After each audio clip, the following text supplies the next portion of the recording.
प्रदेश की अनाज मंडियों में अभी गेहूं की फसल पूरी तरह से पहुंचनी शुरू भी नहीं हुई है, लेकिन सरकार द्वारा जारी की गई खरीद पॉलिसी का आढ़तियों ने विरोध करना शुरू कर दिया है, जिसे लेकर सोमवार को करनाल में हरियाणा अनाज मंडी एसोसिएशन ने अपने पदाधिकारियों की एक बैठक बुलाई है, जिसमें खरीद को लेकर जारी की गई पॉलिसी के बारे में आढ़ती आपस में चर्चा कर कोई बड़ा फैसला कर सकते हैं। रादौर में आज इस बारे में जानकारी देते हुए एसोसिएशन के प्रदेश उपाध्यक्ष शिव कुमार संधाला ने बताया कि प्रदेश सरकार नित नए प्रयोग कर आढ़तियों व किसानों को परेशान कर रही है और मुख्यमंत्री ने हरियाणा को प्रयोगशाला बनाकर रख दिया है। उन्होंने कहा कि सरकार द्वारा जारी पॉलिसी में जे फॉर्म में किसानों से मजदूरी को कैश लेने के बारे में कहा गया है, जो पूरी तरह आढ़ती और किसान के रिश्ते को कमजोर करने की सरकार की कवायद है। उन्होंने कहा कि सरकार और आढ़तियों के बीच पूर्व में हुई बैठकों में यह तय किया गया था कि जो किसान अपने खाते में पेमेंट लेना चाहता है वह ले सकता है और जो किसान आढ़ती के माध्यम से लेना चाहे वह वहां से ले सकता है, लेकिन सरकार नए नए प्रयोग कर रही है, जिससे आढ़तियों में अब ऊहापोह की स्थिति बनी हुई है।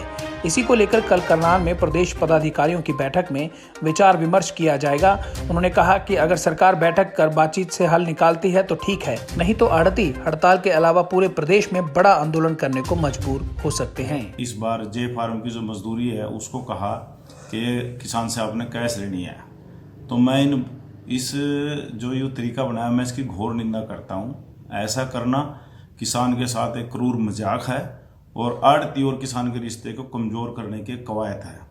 दूसरा, इन्होंने कहा कि इस बार किसान की सारी पेमेंट किसान के खाते में जाएगी, अनाज की सीधी। तो उससे जो किसान सीधी लेना चाहे, हमें कोई इतराज़ नहीं उस चीज़ का, वो उसका हक है। अगर कोई किसान हमारे माध्यम से लेना चाहे तो वो ले सकता है। ये हमारी नीतियाँ निर्धारित की गई थी आपस में बैठकर। दिसंबर के अंदर जो हमारी 16 को मीटिंग हुई थी 2020 में, उसमें भी यही बात तय हुई थी। जो हमारे पीके दास जी उस टाइम एशियस फूड थे, और उसके बाद फिर हमारी 24 फरवरी को भी एक मीटिंग हुई थी। जो हमारे इस टाइम एशियस हैं अनुराग रस्तोगी जी, उन्होंने भी इसी बात पर सहमति जताई थी कि किसान की मर्जी है, वो चाहे आढ़ती के माध्यम से ले ले और चाहे वो सीधी डायरेक्ट पेमेंट ले ले। और हमने इस बात पर सहमति जता दी थी, किसान की इच्छा है, हम किसी के अधिकार में दखलंदाजी नहीं करते। लेकिन सरकार नित नए प्रयोग कर रही है। हरियाणा को तो इन्होंने प्रयोगशाला बना के रख दिया।